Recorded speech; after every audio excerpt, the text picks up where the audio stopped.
Kamusta nga pala mga kaibigan? Ito nga pala si Kuya Robert and welcome sa episode ng ating podcast na ating pinamagatan na Agosto.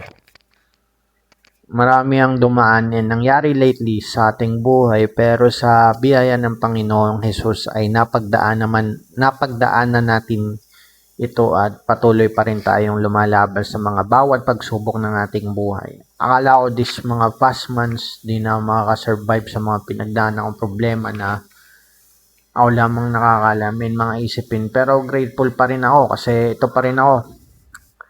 Patuloy na naasa, naniniwala sa Panginoon kahit medyo mahirap. Tuloy lang. Ika nga ipadayon tayo sa ating mga buhay. Dumating kasi sa point na naisip ko kung tutuloy pa ba ako or susuko na or uwi na dito sa probinsya. Pero naisip ko yung mga pinagdaanan kong hirap and lolo at lola ko at mga kapatid ko kasi ang naisip ko lamang noon ay naisip ko lang hanggang ngayon pa naman, to be honest with you, ay sarili ko lang palang tutulong sa akin and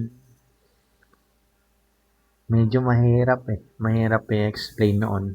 Akala ko noon bagsak na pero thank you kasi nandiyan ang Panginoon kasi binigyan niya ako ng kalakasan and tiwala.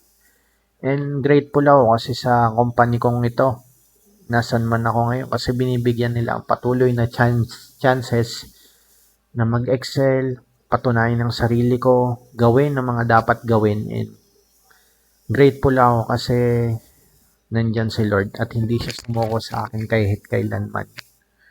Nagpapasalamat ako kasi yung mga pinagdaan ng problema ay hindi problema kundi pagwawangis, pagtutulo at pagtuturo sa akin.